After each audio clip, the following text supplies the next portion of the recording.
ओम ज्ञानतिमिरान्धस्य ज्ञानञ्जनशलाकया चक्षुरुन्मिलितं येन तस्मै श्रीगुरुवे नमः। श्रीचैतन्यमनोभीष्टं स्थापितं येन भूतले स्वयं रूपः कदा मह्यं ददाति स्वपदान्तिकं। वन्देऽहं श्रीगुरौ श्रीयुतापदकमलं श्रीगुरुन् वैष्णवांश्च श्रीरूपं साग्रजातं सहगण रघुनाथान्वितं तं सजीवं साद्वैतं सावधूतं परिजन सहितं कृष्ण चैतन्य देवं श्रीराधाकृष्णपादान् सहगण ललिता श्रीविशाखान्वितांश्च।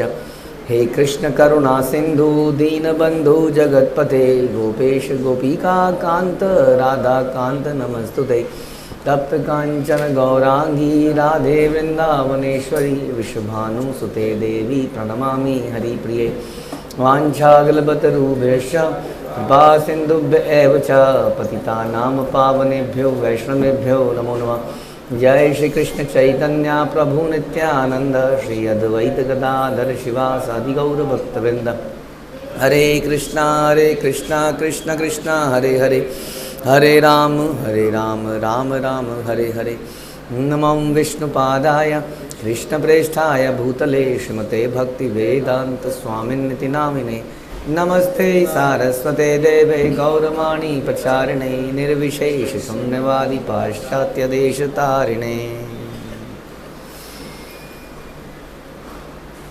जय जय श्री चैतन्य जयो नित्यानंद जय अद्वैत चंद्र जय गौर भक्त वृंद। जय जय श्री चैतन्य जयो नित्यानंद जय अद्वैत चंद्र जय गौर भक्त वृंद। जय जय श्री चैतन्य जयो नित्यानंद जय अद्वैत चंद्र जय गौर भक्त वृंद।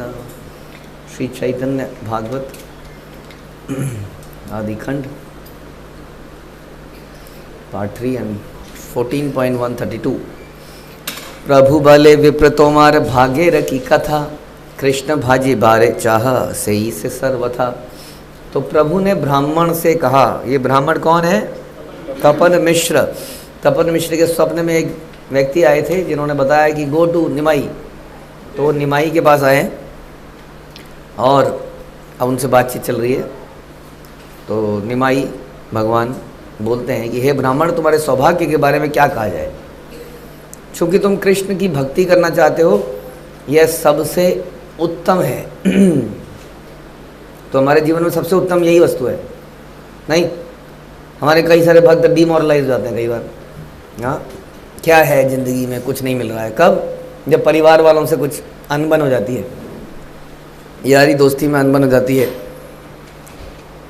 कोई बढ़िया सी नौकरी नहीं मिलती है, एग्ज़ाम पास नहीं होता है, शरीर में बड़ी सारी दिक्कतें आ जाती हैं, तो हम अपना बड़ा ये अपशगुन अमंगल मान लेते हैं, फ्रस्ट्रेटेड हो जाते हैं। लेकिन यहाँ पर बता रहे हैं कि सब कुछ उत्तम है यदि हम कृष्ण भक्ति कर रहे हैं।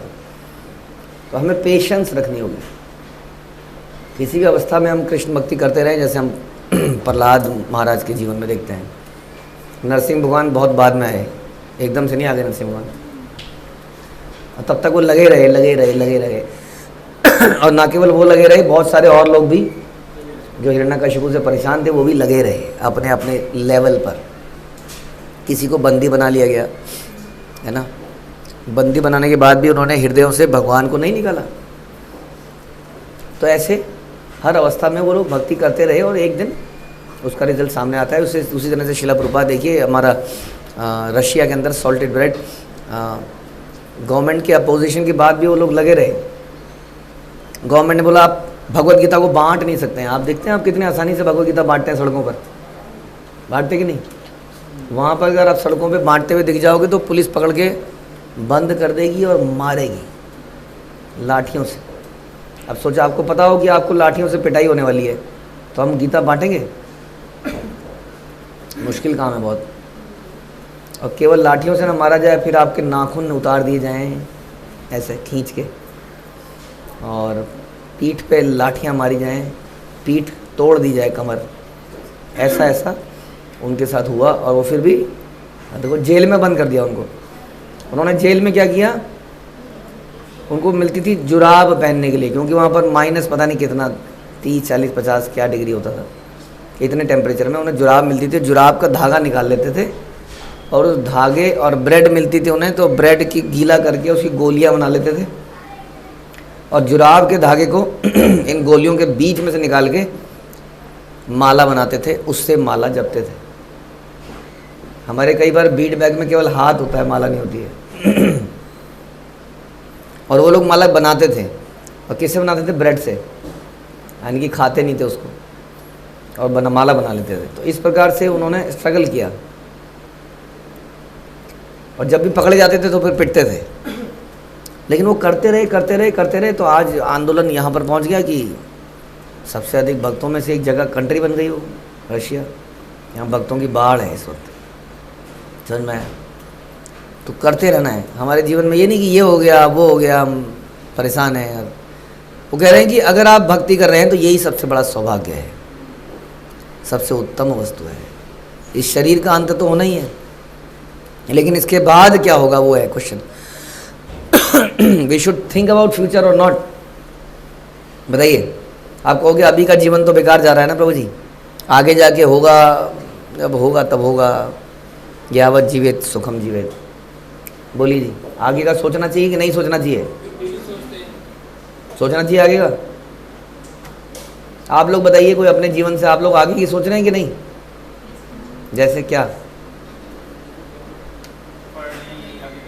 पढ़ रहे हैं? पढ़ने में अच्छा लगता है? ये मत बोलना अच्छा लगता है, हमें सब पता है अच्छा लगता है कि नहीं। हमें भी नहीं आता, किसी को अच्छा नहीं लगता, लेकिन हम पढ़ते हैं फिर भी, क्योंकि ये आगे के लिए सही है। करते हैं ना? कितना लंबा वेट है इसमें? 12 कहाँ, ज़्यादा ही हो गया ना। 16 तो है ही, और 16 से भी कुछ होता नहीं है, तो 12वीं पास होता है आदमी, उसके बाद 4 कम से कम और ऐड कर लो आप। 20 साल की वेट। और भक्ति में हम 1-2 साल में कई बार फ्रस्ट्रेट हो जाते हैं, क्या मिला, क्या प्राप्त हुआ। तो आपने 20 साल भक्ति कर ली किसी ने यहाँ पर? फिर तो इतना लंबा वेट हम मटेरियल चीज़ों के लिए भी कर लेते हैं। तो इसलिए हमारे जीवन में सबसे बढ़िया क्या है कि हम नाम ले पा रहे हैं, हम भक्तों के बीच में हैं, भाई यही तो है उत्तम। और क्या चाहिए? नहीं, अच्छा नहीं चल रहा है, कुछ भी अच्छा नहीं चल रहा है, जॉब अच्छी नहीं चल रही है, ये अच्छा नहीं चल रहा है।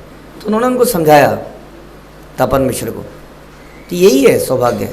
ईश्वर भजन अति दुर्गम अपार, युग धर्म स्थापिया छे करी परचार। परमेश्वर की भक्ति अत्यंत कठिन और अगम्य है, इसलिए स्वयं भगवान युग धर्म की स्थापना करके उसका प्रचार करते हैं। यदा यदा ही धर्मस्य ग्लानिर्भवति भारत। इसका मतलब ये प्रोसेस मुश्किल है तो भगवान स्वयं आते हैं इस प्रोसेस को स्थापित करने के लिए। हर युग में अलग प्रोसेस हो जाता है, मालूम है आपको? हर युग में अलग प्रोसेस होता है। जैसे सतयुग में चैंटिंग था, फिर क्या था? मेडिटेशन, ध्यान। त्रेता में क्या था? सैक्रिफाइस। कहीं लिखा हुआ पढ़ा हुआ है, किताब में है क्या? अच्छा। फिर द्वापर में क्या था? वर्शिप। और फिर कलयुग में क्या है?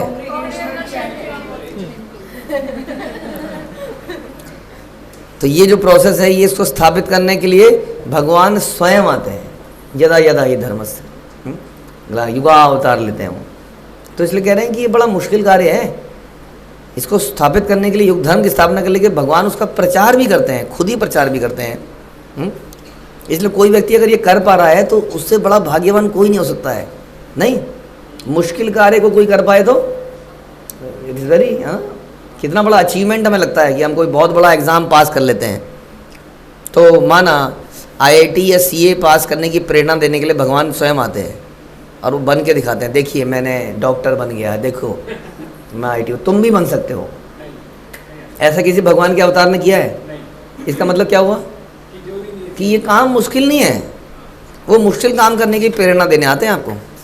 लेकिन सारा जीवन तो हम इसी की बस किसी तरह से हो जाए, बस किसी तरह से हो जाए। वो कह रहे हैं ये काम मुश्किल होता तो भगवान स्वयं ही आ जाते। मुश्किल क्या है? भक्ति करना मुश्किल है भैया, इसलिए खुद आते हैं। एक आदमी आते हैं, खुद इतने सारे। देखिए चैतन्य वृक्ष पढ़िए जरा, चैतन्य चरितामृत में कितने आए, अनगिनत देवता, उनके संगी सब लोग आए और प्रचार अभी भी आए जा रहे हैं। बड़ा मुश्किल काम है किसी से माला करवाना, हाँ, कथा में बिठाना। तो ये काम अगर कोई कर ले तो उसको लगना चाहिए मैंने कुछ किया, अचीवमेंट, ना कि ये कुछ एग्ज़ाम पास करके या कुछ पैसा कमा के।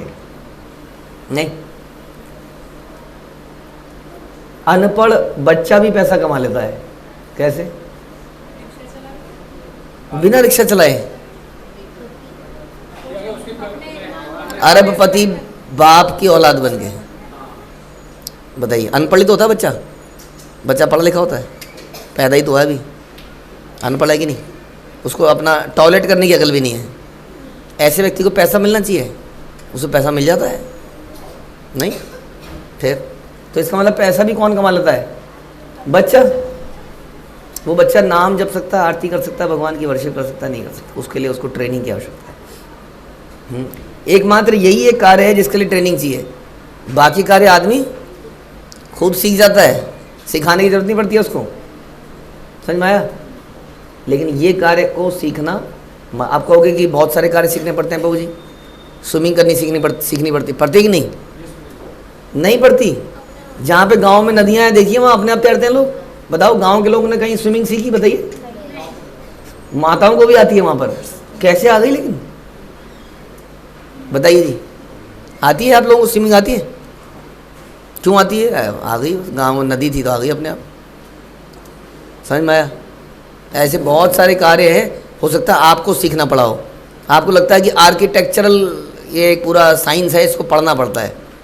आपको मालूम है पहले के लोग अपने आप ही घरों के, हमारे गांव में अभी भी घर लोग पूरा देखिए बीम पिलर वगैरह से घर बनाए हुए हैं, बिना किसी ट्रेनिंग के। केवल लकड़ी के नहीं, पत्थर के घर बनाए हुए हैं। किसने ट्रेनिंग दी? किसी ने नहीं दी। आप देख लीजिए, अभी भी पहाड़ों में जाके हमने तो देखा है, तो अपने घर बना लेते हैं कई सारे लोग। अब धीरे धीरे ख़त्म होता जा रहा है, क्योंकि अब तो पढ़ाई चाहिए हर चीज़ के लिए। पहले अपने आप बना लेते थे। इनके पिताजी ने 3 मंजिल घर बनाया था। बताइए जी, वो भी बिना पिलर के। हाँ जी।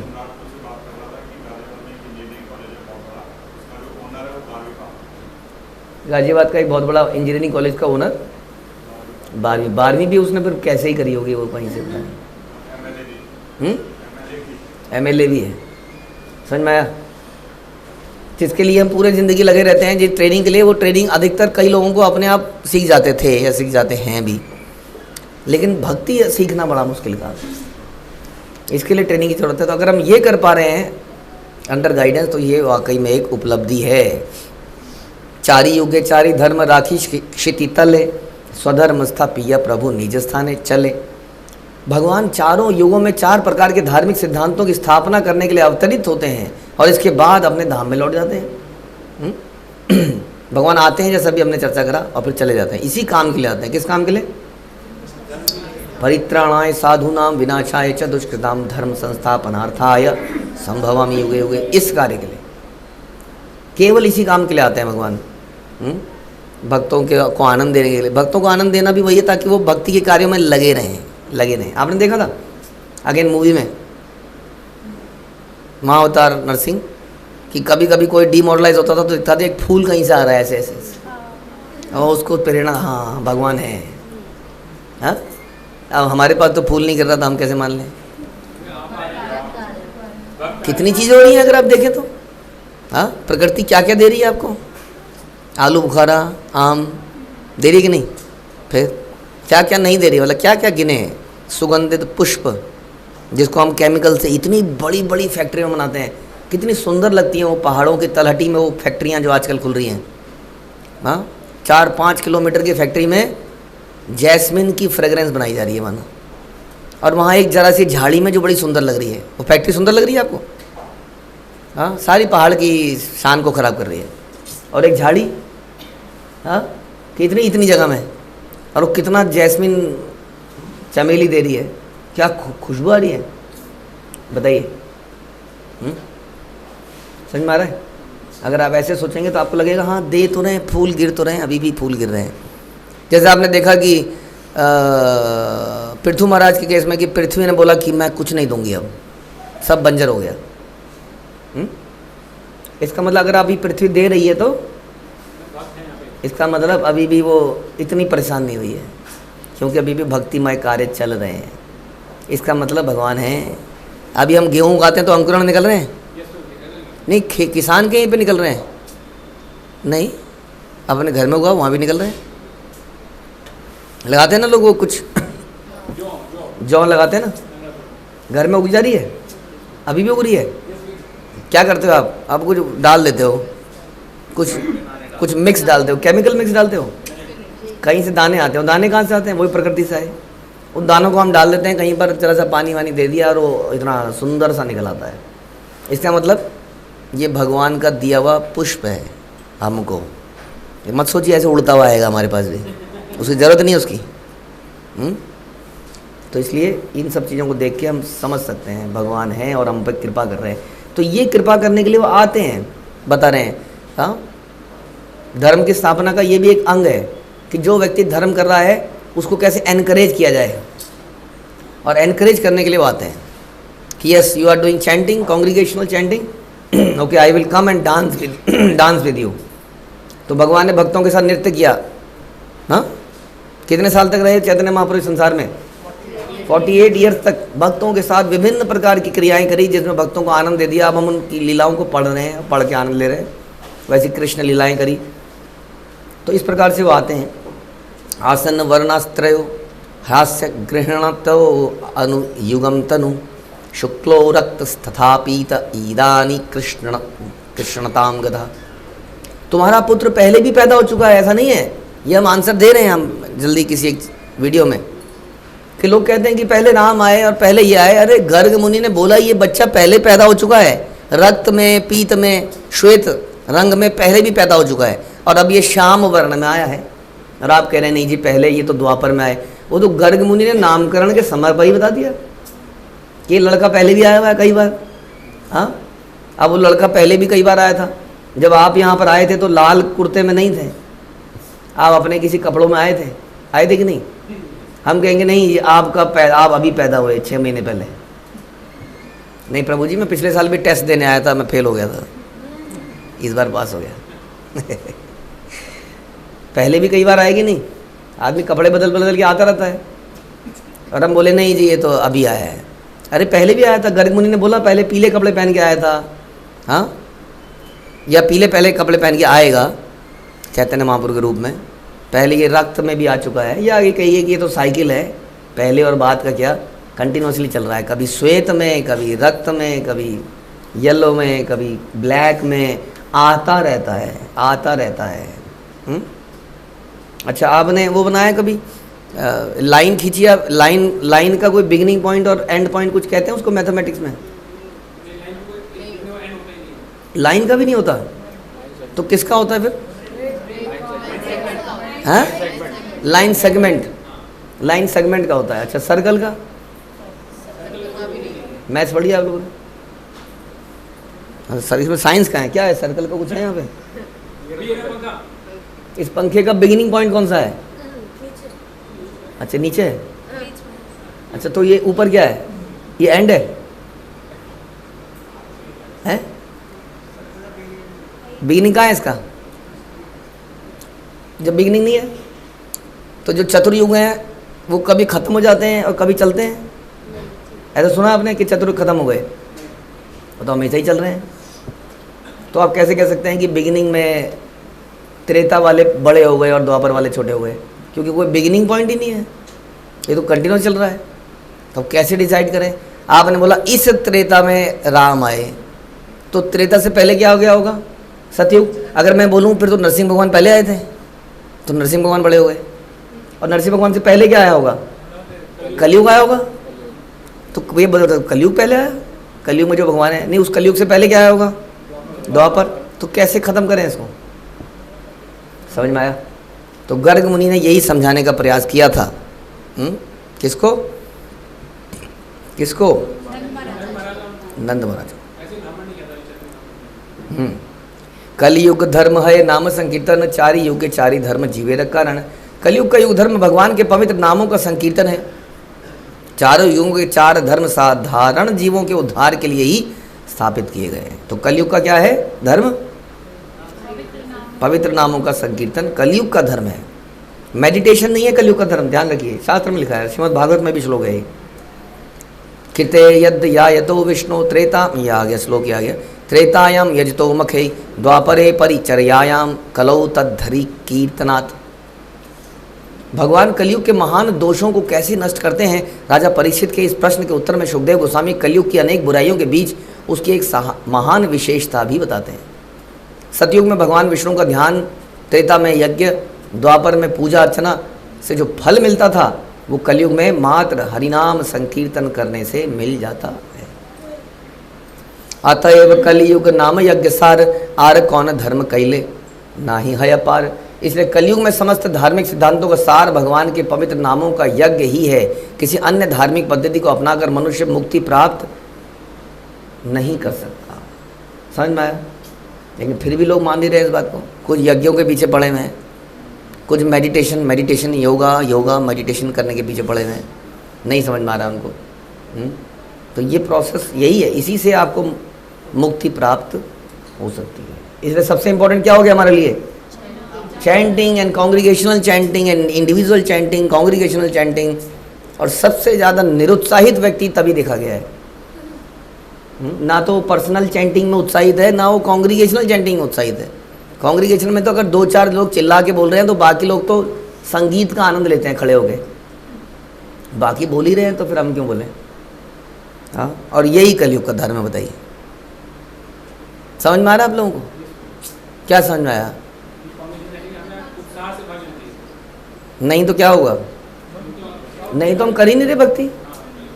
खास तौर पे कॉन्ग्रीगेशनल चैंटिंग में ही हमारा उत्साह कम हो जाता है, क्योंकि जपा तो मेरा सर पे डंडा सा पड़ा हुआ है, करना ही है, नहीं तो अपराध लग जाएगा। शायद कईयों ने शपथ ले रखी है तो स्वतः से कर रहे हैं। शपथ ले रखी है, नहीं करूँगा, आज नहीं करूँगा, तो क्या होगा? गुरु अपराध हो जाएगा। इसलिए नाम तो पूरा जपेगा ही, चाहे घिस घिस के रात को 10 बजे जपे, है ना। कई तो नाम जपने में किसी तरह से ज़बरदस्ती कर रहे हैं, लेकिन कॉन्ग्रीगेशनल चैंटिंग में उसमें 2-4 ने अगर हल्ला मचा दिया, अगर एकदम से, कई बार क्या होता है कि आप देखेंगे मंगल आरती में भी ऐसा होता है, किसी ने कुछ गाया पैराग्राफ, उसके बाद एकदम से शांति हो गई, फिर एकदम से भय लगा अब इसमें दोष मेरे ऊपर भी आएगा, क्योंकि शांति कैसे हुई? तब एकदम से मुंह खुलता है वो। एकदम शांति हो जाए ना तभी मुंह खुलता है। अगर सब लोग, कुछ लोग गा रहे हैं, माहौल बना हुआ है तो माहौल का आनंद लो बस। यस प्रभु।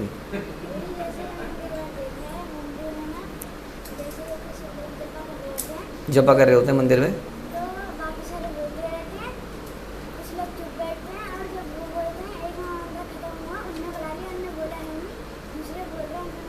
ये कह रहे हैं कई लोग ऐसे करते हैं कि साथ में कोई हरे कृष्ण मंत्र जप रहा है तो उसका मंत्र खत्म होने पर अपने बीट्स को बढ़ाते रहते हैं, बोलते नहीं है। ये भी अच्छा तरीका है।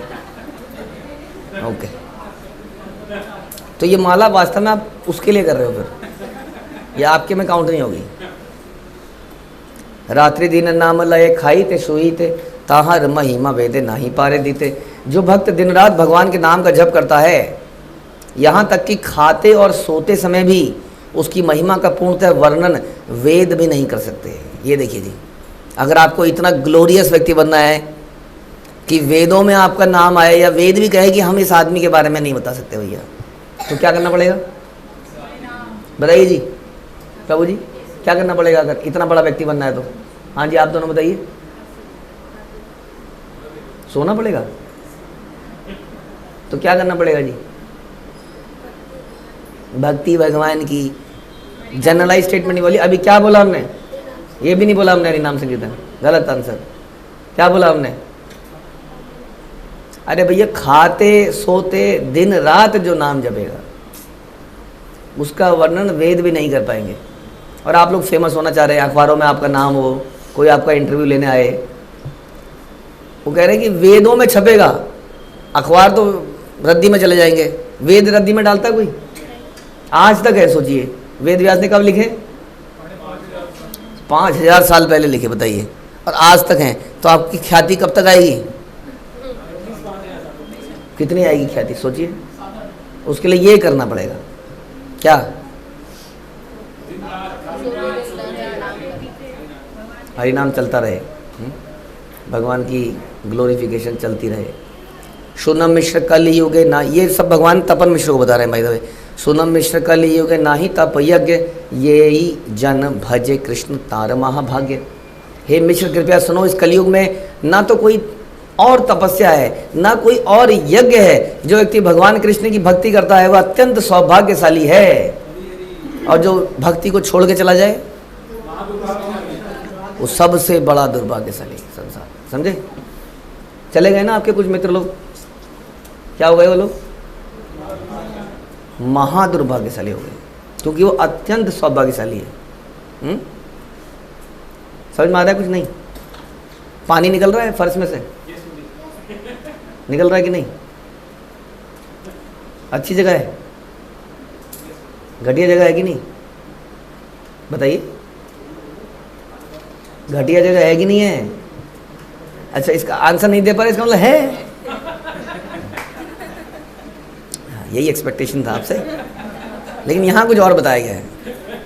ये कह रहे कलयुग में जो भक्ति कर पा रहा है अगर कोई व्यक्ति, तो बड़ा सौभाग्य, अत्यंत सौभाग्यशाली। यस, अत्यंत। जब ध्रुव महाराज तपस्या कर रहे थे तो वहाँ पानी भर जाता हुआ,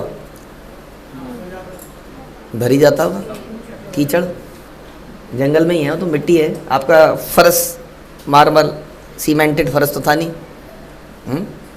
ऐसे में केवल गीला, चलो कीचड़ नहीं भी होता तो कच कच कच तो होता ही होगा।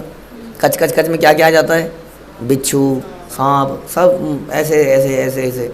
आनंद, पूरे जीव के आनंद आता है कब? पानी में। पानी से इस संसार में, इस पृथ्वी में पानी से जीवन आता है। अक्सर जहाँ पानी है वहाँ जीवन। दूसरे ग्रहों में पानी ना, कुछ और कारण होगा, यहाँ पर पानी प्रधान है नहीं, इसलिए संसार में भी कहते हैं ना कितना 75% how much is water only. अभी तो साइंटिस्ट बता रहे हैं कि वो पृथ्वी की जब तलहटी में जा रहे हैं नीचे जाकर, तो वहाँ पर भी पानी का समुद्र है, वो कह रहे हैं। ऐसा कुछ रिसर्च करके निकल रहा है, घुसाए जा रहे हैं ना वो नीचे कुछ कितना है, कितना किलोमीटर जाना पड़ेगा पता नहीं, कितना मास है पृथ्वी का, उसके अंदर घुसना तो बड़ा मुश्किल है। तो ऐसा वो कुछ एस्टिमेट लगा रहे हैं कि नीचे बहुत विशाल, हमारे इन समुद्रों से बहुत बड़े समुद्र हैं, ऐसा ही बता रहे हैं।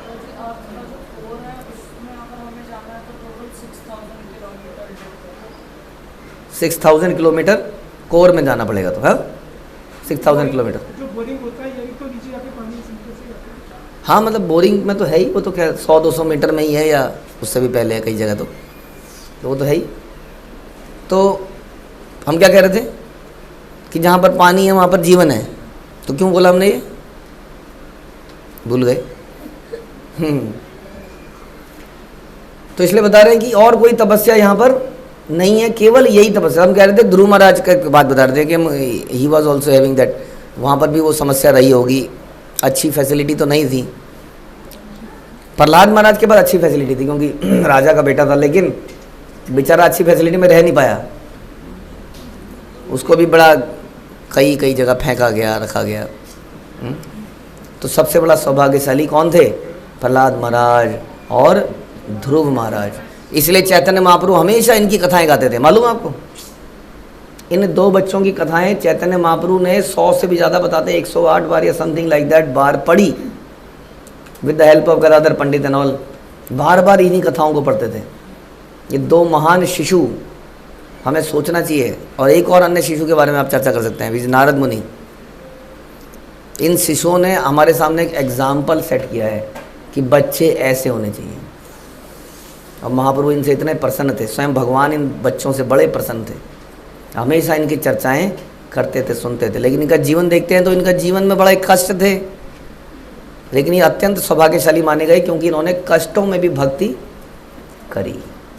तो यदि आप वास्तव में कुछ सीखने आए हैं और सीखना चाहते हैं तो भगवान की भक्ति को हमें सीखना है, चाहे बच्चा हो चाहे बड़ा हो। हमने तो दुर्भाग्यशाली तो वो है जो बचपन में नहीं कर पाए, हम जैसे लोग। हाँ, बड़े होके करें, किसी तरीके से उत्साह पैदा करें। लेकिन जो बच्चे हैं उनके पास अभी भी समय है कि वास्तविक जो चीज़ें सीखनी है उसको सीखने का प्रयास करें। बाकी चीज़ें काम नहीं आएंगी, वास्तव में मृत्यु से आपको बचा नहीं पाएगी, दुखों से नहीं बचा पाएगी, लेकिन भक्ति आपको हर दुखों से भी बचा सकती है। ऐसा ज्ञान भगवान ने तपन मिश्र को दिया। हरे कृष्णा। श्रील प्रभुपाद की जय, श्री चैतन्य भागवत की जय।